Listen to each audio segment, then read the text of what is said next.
time for 90 Miles from Needles, the Desert Protection Podcast, with your hosts, Chris Clark and Alicia Pike.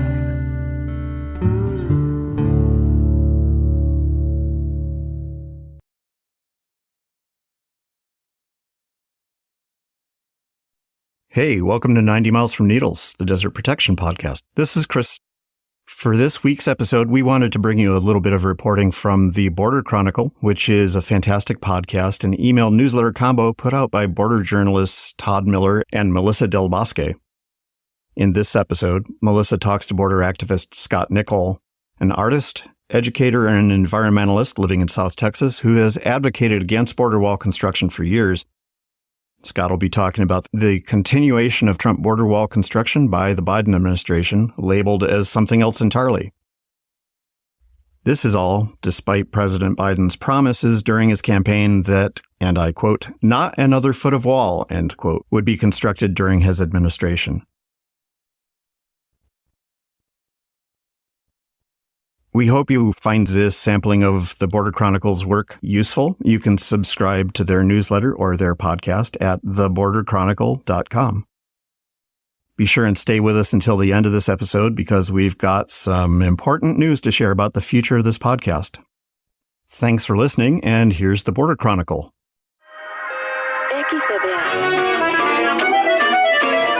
Because you've always taken such charge.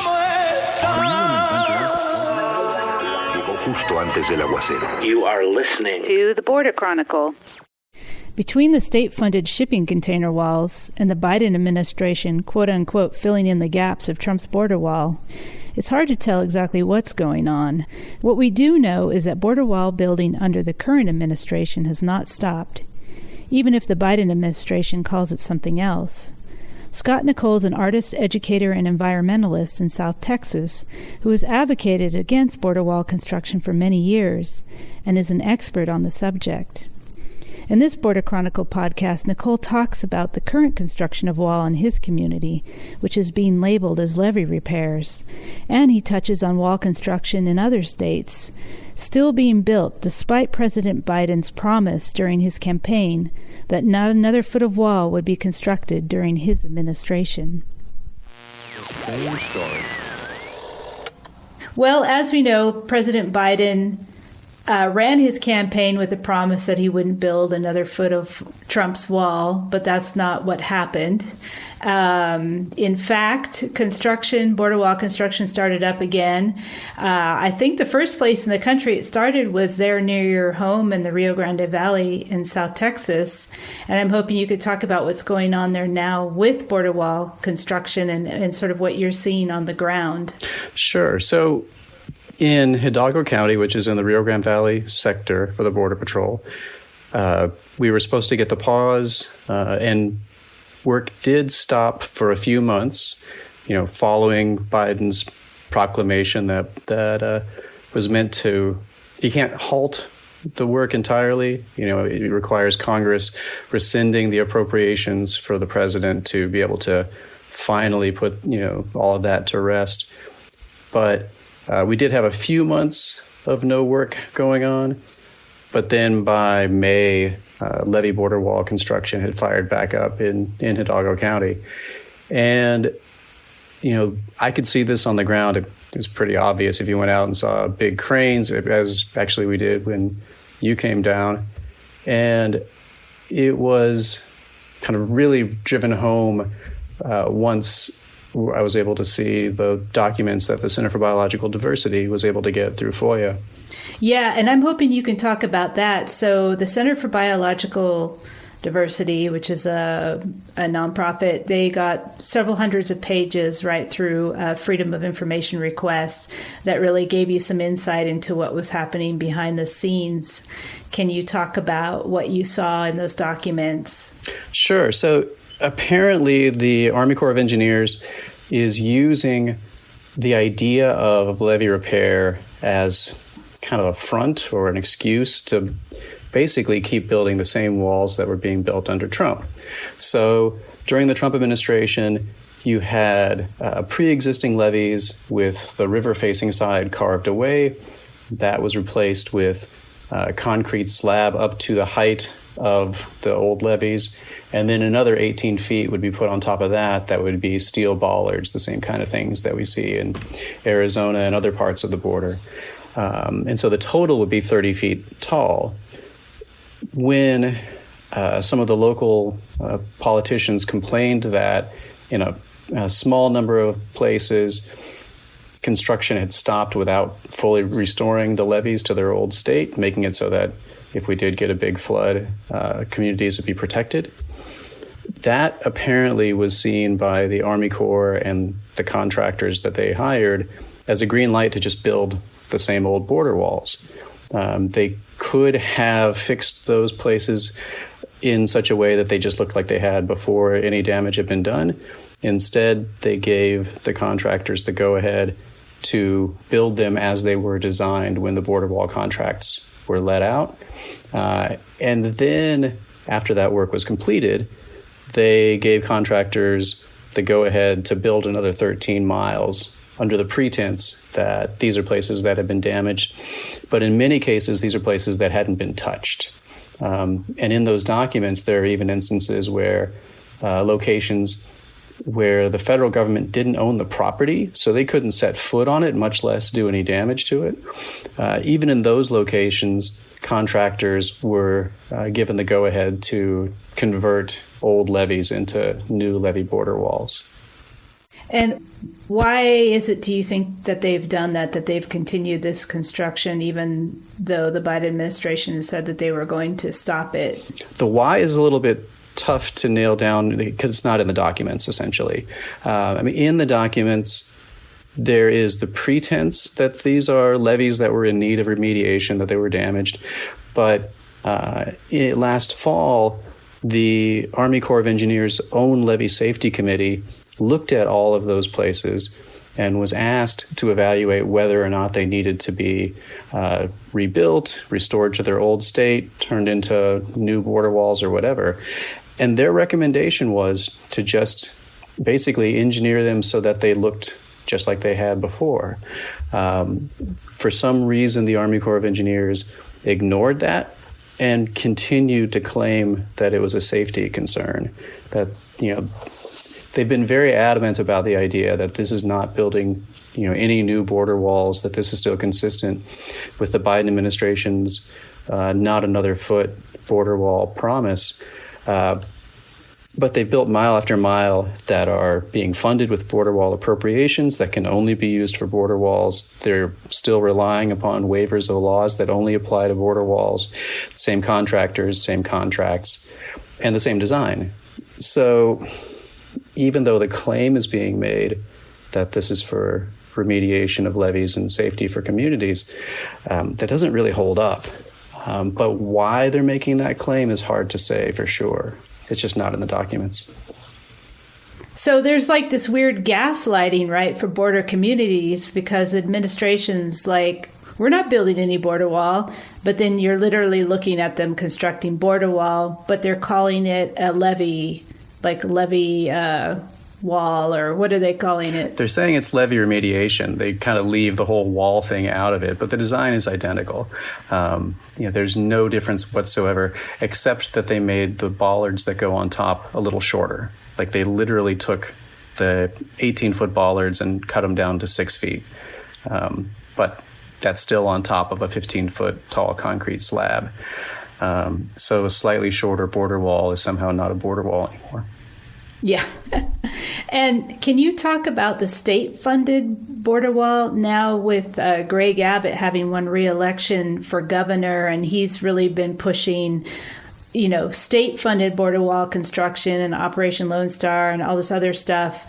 What is the latest with the state? So they've announced a number of locations. They did do some construction a while back. Now they're pushing for more. The latest announcement really looks like it was timed for the election. It'll be interesting to see whether or not those go forward.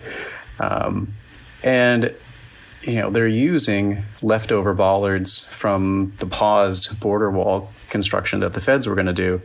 So if they build them, they'll be identical to the old border walls that Trump was building. But it's...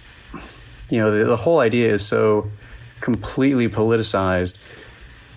If, right now we have more border walls than we've ever had in U.S. history, and apprehensions that are an all-time high. So the walls aren't stopping anything. They're causing all kinds of environmental damage. They're, causing people to reroute into much more dangerous areas. And the number of recorded deaths of border crossers has been, going up and up and up, which is horrifying. But, border walls don't do what they're supposed to do. So the only reason to build them is political. If it's red meat for MAGA Republicans. Right. And I think what a lot of people don't understand, especially where you live down in the Rio Grande Valley, is that a lot of these walls are built as far as a mile inland, right? Mm-hmm. So when asylum seekers and migrants present themselves, they just go to the south side of the wall and wait for Border Patrol agents to come, just as they do in other parts of the country as well, right? Because the wall's not like directly on the border. It's inland, actually. Yeah, they can't put the wall in the floodplain. That would be a treaty violation. We'd get a big flood and they'd get washed away, and that's what's eventually going to happen to the We Build the Wall stuff that was built directly on the riverside.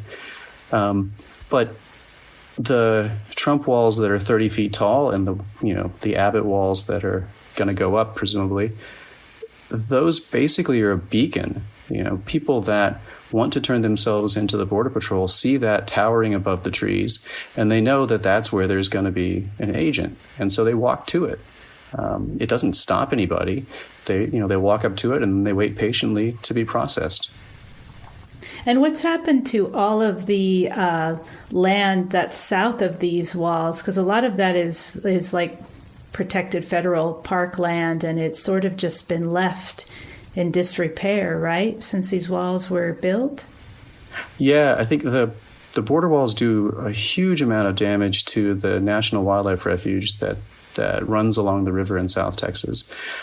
They do habitat fragmentation, so animals like ocelots that need to be able to travel through this refuge system are cut off. They're basically blocked from going, from one piece of habitat to another. So, their habitat is constrained, and that's largely what's driving ocelots and a lot of other species to extinction. And they also cause drainage issues in places where there aren't any levees. So you get into Starr County upriver, there's no levees there. They're building walls in the drainages where there are arroyos that cross right by them or right through them.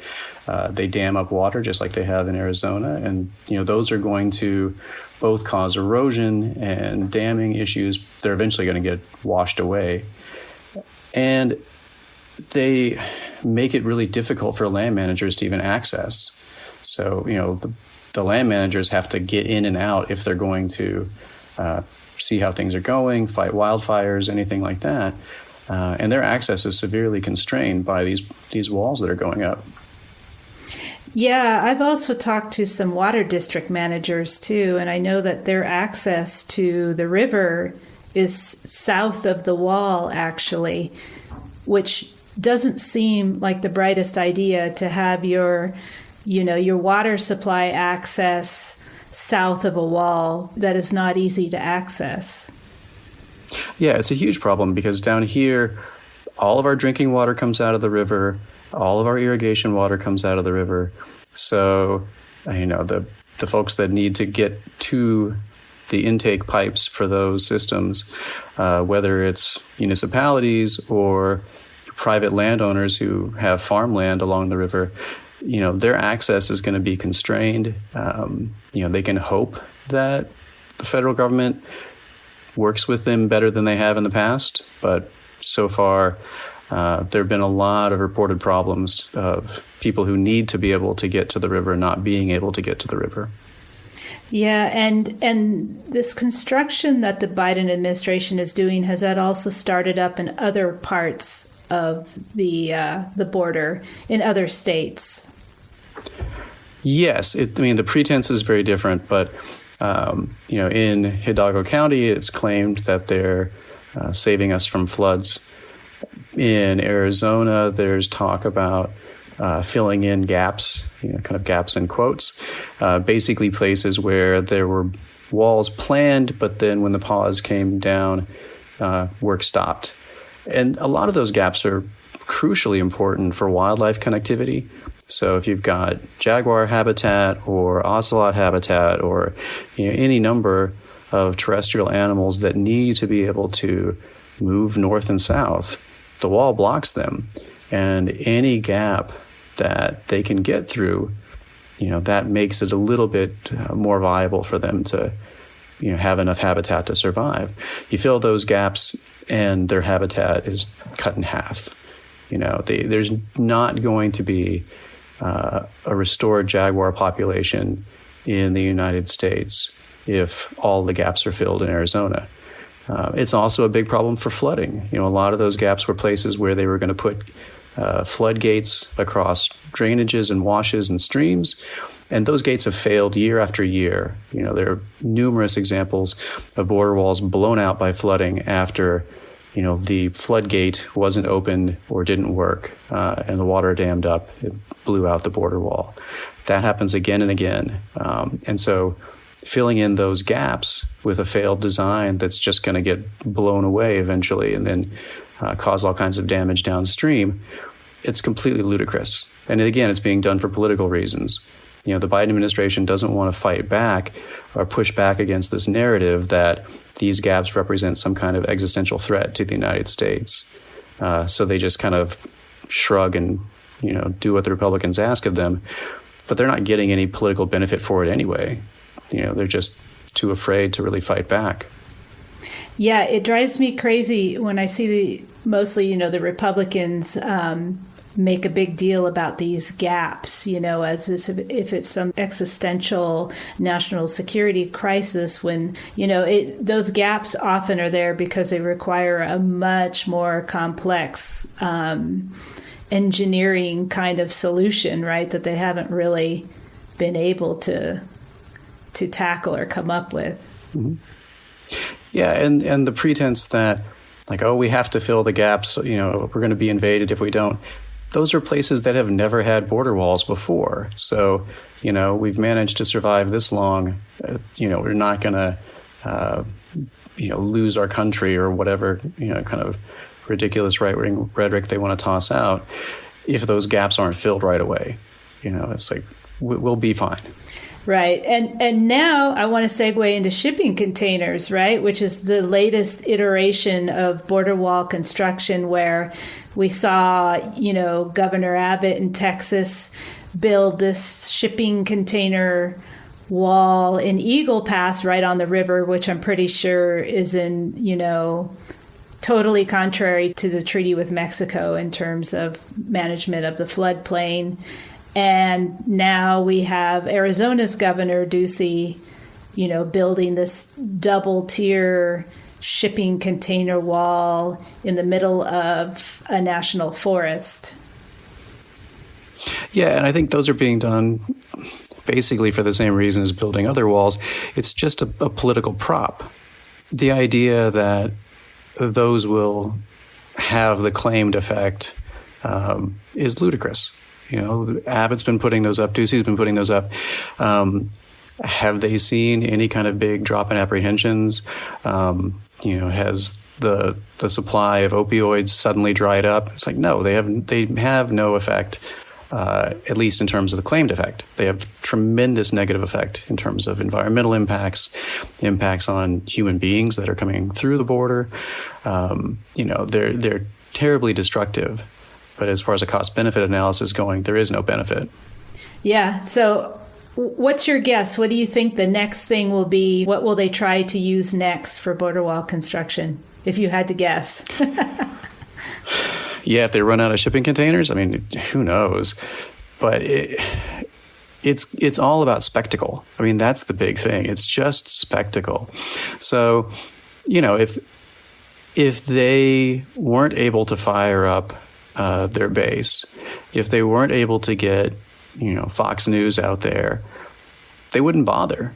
That's ultimately the way to have these go away is for Fox News viewers to see some other squirrel and watch that and ignore the shipping containers.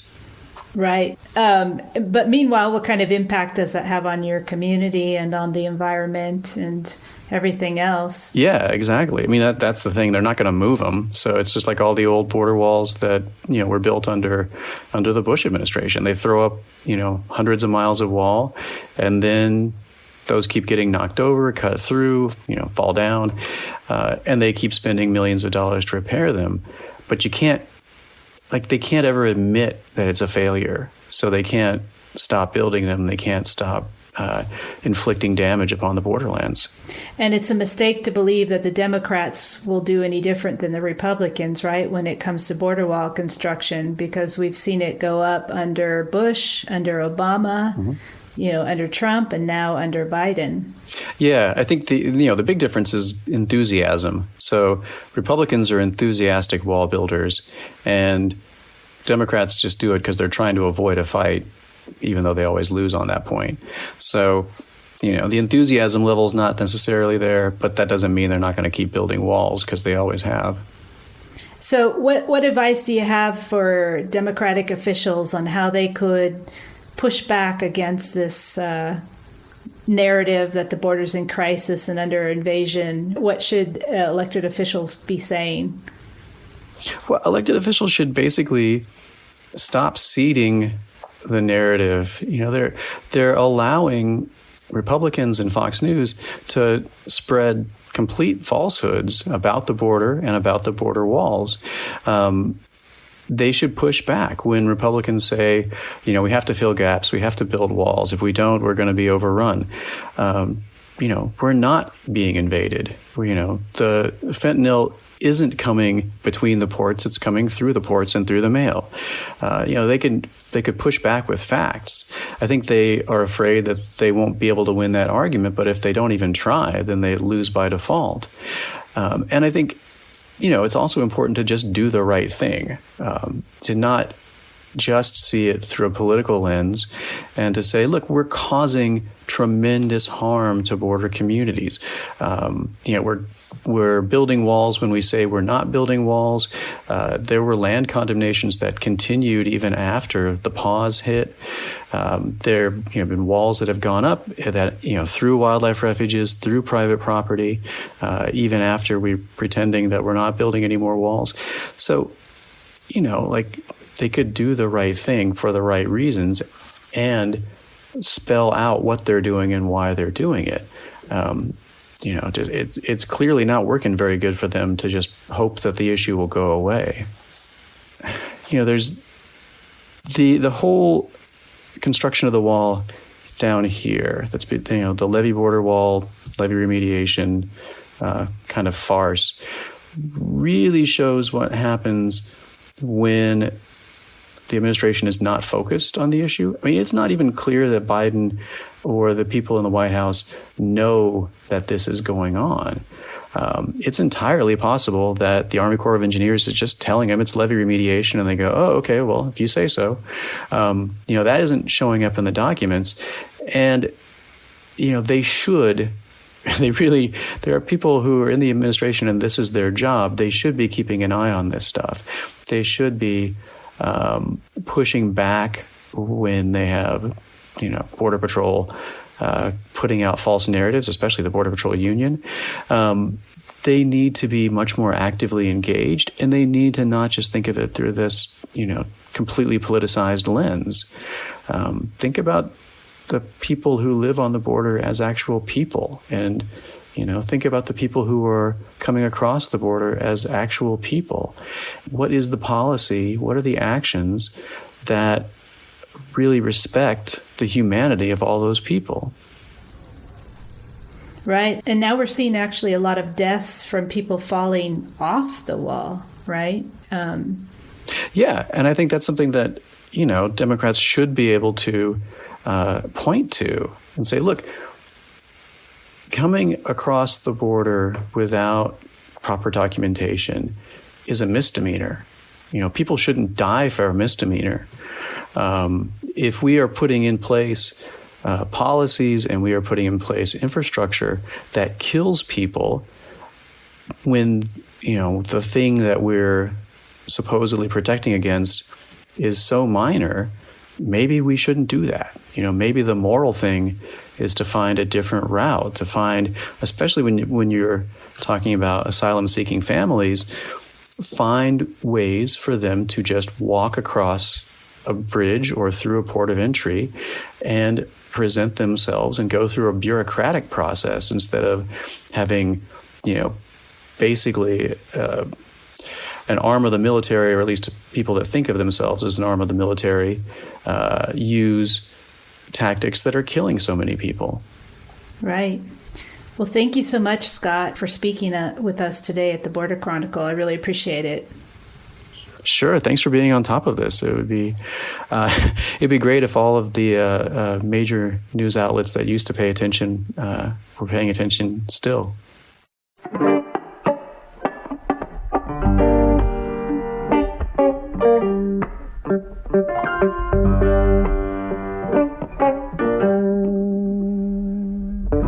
The Border Chronicle is reported by Todd Miller and Melissa Del Bosque, based in Tucson, Arizona. This interview was edited by me, Lily Clark. If you like what you're hearing, please consider rating us on your favorite podcast platform. It'll help other people find the show. You can read and listen to more local border reporting on our website, theborderchronicle.com.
Thanks to Melissa Del Bosque and Scott Nicole and Todd Miller for the use of their intellectual property in this episode.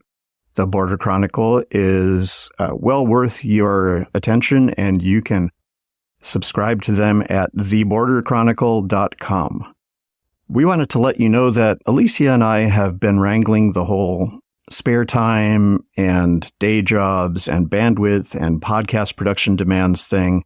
And as you may have noticed, we've had a little trouble getting episodes out on a timely basis for the last month or so. This problem is getting better, but what we've decided to do with the long-term goal of being able to work on this podcast in a sustainable fashion is to establish ourselves as a nonprofit and then solicit larger grants and things like that, in addition to the extremely valuable and absolutely crucial smaller donations from members of the general public. Establishing ourselves as a nonprofit is not something we undertake lightly. It's a significant demand in terms of paperwork and time. It'll probably take a few months to get established. We're in the process of putting together a diverse board of directors to provide wisdom and guidance and reality checks every now and then. And we look forward to hearing from you about what you think a direction for a nonprofit desert protection news organization could be. You can reach out to us at 90milesfromneedles.com. Click on the Contact Us link to send us a message. Click on the Donate link to send us some money. You can use Patreon, which provides a little bit of swag after you've been donating for a few months. You can use GiveButter, which provides you with no swag, but we get 100% of what you donate, as opposed to about 72% from Patreon. Meanwhile, a couple weeks ago, we got an email from listener Chris Frausto, who wrote, "Dear 90 Miles, thank you for your very informative and engaging podcasts. I care so very much for our desert lands that I have found myself brought to tears hearing some of your coverage. I would like to make a request. Could you please say something at the end of each episode that is positive? Saying something that has transpired that is good, or something positive that has come about due to an episode. I have found that I am sad, almost depressed when I finish an episode. We all can only do so much. We do our own little part if we can, but I'm feeling overwhelmed with the challenges we face in our deserts. The tone of the podcast episodes are so very serious that I want a nice balance of something good at the end. Thanks for listening. Chris, I couldn't agree more. And I'll tell you that this is something that in my own work life I have been contending with for the last 30 years or so. Pretty much every publication I've put together, every media source that I've worked for, there's just a lot of bad news out there, and we have a duty to report on some of it. Obviously, we got to pick and choose and curate what we report on because there are only so many hours in the day. But I've been coming up against this. How do we fulfill our responsibility but not completely demoralize people? Conundrum for decades. And I think your idea of having some good news at the end of each episode is a fantastic one. I am implementing it as of now. So here's some good news. We have some episodes that are coming up that are almost entirely good news. An upcoming episode on the establishment of the Aviquame National Monument in southern Nevada. An episode interviewing a creative campaign called Save Our Springs, led by Native people in the California desert.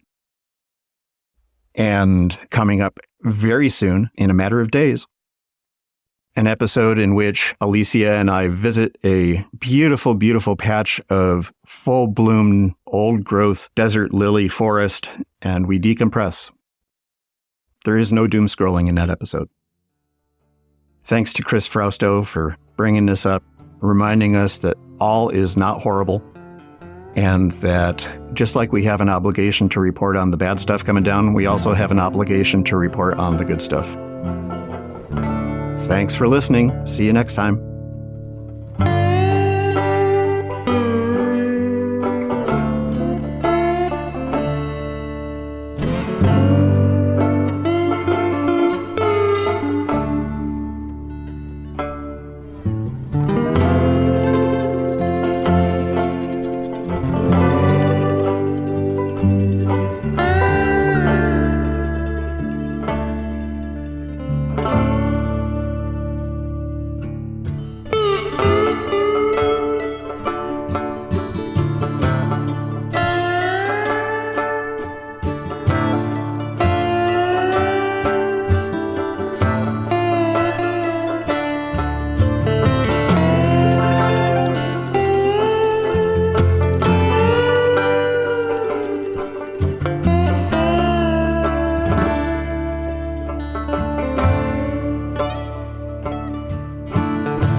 Mm-hmm.